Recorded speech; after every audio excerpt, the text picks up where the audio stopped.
My ex cheated on me with my best friend. She told me she is going to take her life if I break up with her.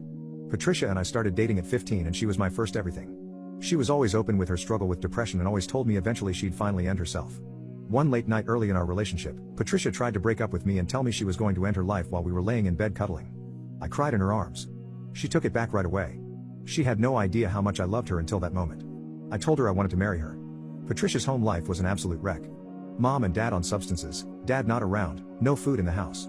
Patricia got kicked out of our high school halfway through her junior year as she lived in a different city and eventually they caught on. Her parents never signed Patricia up for her new school. Fast forward a year, I was about to graduate, Patricia still was not in school. 2 years later in my senior year, I moved in with my best friend Chris of 10 years.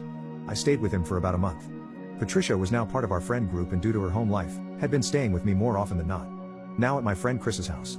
This was okay by him and his parents and all was well. Few weeks in, one night I was tired and went to sleep while they were in front of me smoking. I woke up to Patricia in the middle of us in bed. I didn't like it but I trusted them both more than anything. I remember wanting her to get on the side and let me be in the middle. Patricia fought me on that. Later I felt a hand and I swore it was Chris's. My biggest regret is that I ignored all of the signs. I just held her tighter and went back to sleep. Patricia would face me while sleeping, part of me must have thought that was okay enough. I woke up in the morning alone and found out they had gone with Chris's mom to the gas station to get some things. I felt something was up and checked his phone, which he left charging. I read their texts and all I saw was dirty texts and how they wanted to finish what they had started. I read enough to become physically ill. They had intimacy while we were all lying in the same bed. It must have been very slow and from behind. The literal only way I wouldn't wake up and they could get away with it. The fact that I know this haunts me to no end. At about the same time, they returned. I walked outside to the garage, they knew that something wasn't right with me. I grabbed Patricia by the hand and left for my car. I drove her home and bawled my eyes out the entire way. My very strong and tight-knit friend group was now split. My best friend from childhood betrayed me to the greatest extent possible. My first love and the girl I did everything for betrayed me to the greatest extent possible. My life was ruined. I didn't know what to do or how to cope. Chris apologized, said Patricia was more to blame than him. After that conversation where he shifted the blame onto me and her, I cut contact with Chris. That's when everything really hit the fan. Chris messaged Patricia and informed her I will likely end things with her. Patricia did not take this well at all. She instantly called me and begged for forgiveness. She told me she never meant it and she loves me. She then told me she was going to end her life if I don't forgive her. I was in the car at this moment. I ended the call, pulled over and broke down. I don't know what to do. My ex cheated on me with my best friend. She told me she is going to take her life if I break up with her. The next few days I ignored Patricia. There were hundreds and hundreds of calls and texts from her, all saying she was going to take her life. I wanted to be strong and not let her guilt me into staying.